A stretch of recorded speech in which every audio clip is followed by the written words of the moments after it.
nous sommes quittés la fois dernière sur la réalisation du schéma de la molécule d'ADN. Vous avez dû récupérer ce schéma soit sur les photos que vous aviez prises de vos tableaux, soit sur le Padlet avec les photos que j'avais mises en ligne, qui avaient été faites par certains de vos camarades. Vous avez également récupéré le bilan 3 qui nous permet de bien comprendre la structure de cette molécule d'ADN. Nous allons maintenant nous pencher sur l'expression des gènes dans les cellules spécialisées, puisque notre objectif, je vous rappelle, c'est d'expliquer la spécialisation de ces cellules, quelle en est l'origine. Donc l'expression des gènes dans les cellules spécialisées, je souhaite faire tout d'abord un rappel que nous avons évoqué sur l'origine des êtres vivants. L'origine d'un être vivant, d'un être humain, est une cellule œuf. Cette cellule œuf va subir une multiplication pour pouvoir ensuite donner le fœtus et l'individu à part entière. Il y a donc une phase de multiplication cellulaire importante et de différenciation ensuite pour donner les différents organes que nous avons pu étudier. Dans cette cellule œuf, son origine c'est la fécondation avec un spermatozoïde, un ovule. On va avoir un matériel génétique issu de la mère et un matériel génétique provenant du père. La fusion de ces deux cellules nous donne alors un karyotype pour la cellule œuf ici, comprenant des chromosomes du père et des chromosomes de la mère. Ce karyotype, on peut alors le former de cette manière-là. Chaque chromosome va être représenté deux fois, un provenant du père, un provenant de la mère. Chez l'espèce humaine, on a 23 paires de chromosomes. Ces chromosomes sont en réalité la molécule d'ADN.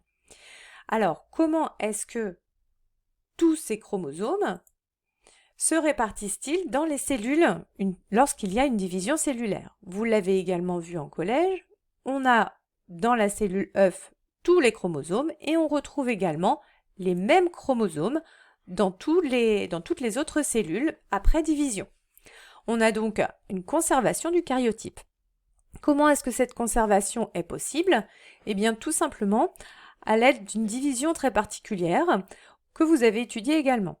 La cellule contient un noyau. À l'intérieur de ce noyau, on observe le chromosome sous forme de molécules d'ADN décondensées. C'est la molécule que nous avons schématisée. Ici, le fil correspond à deux brins complémentaires tels que nous l'avons dessiné. Ce brin va alors se multiplier par 2 et il va ensuite se condenser pour donner un chromosome. Donc, les chromosomes que je vois ici sont en réalité les filaments d'ADN qui sont condensés. Chacune de ces chromatides vont alors être séparées pour être réparties dans deux cellules distinctes.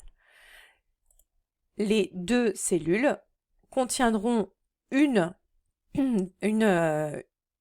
version de chacune, posséderont une chromatide, donc seront strictement identiques. Alors, cette multiplication, vous l'avez appelée la mitose, et qui permet la multiplication des cellules à l'identique.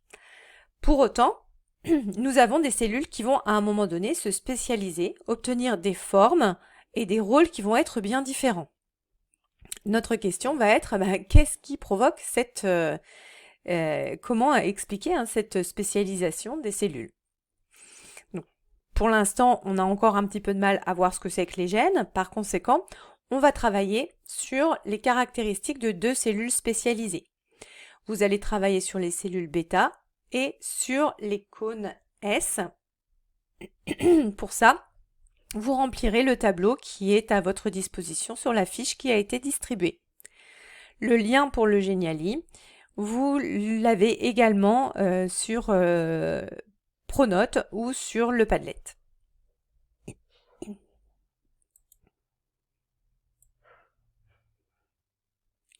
Suite au remplissage de ce tableau, vous devriez être capable de me donner la définition d'un gène que vous m'écrirez et que vous m'enverrez par mail à l'adresse habituelle.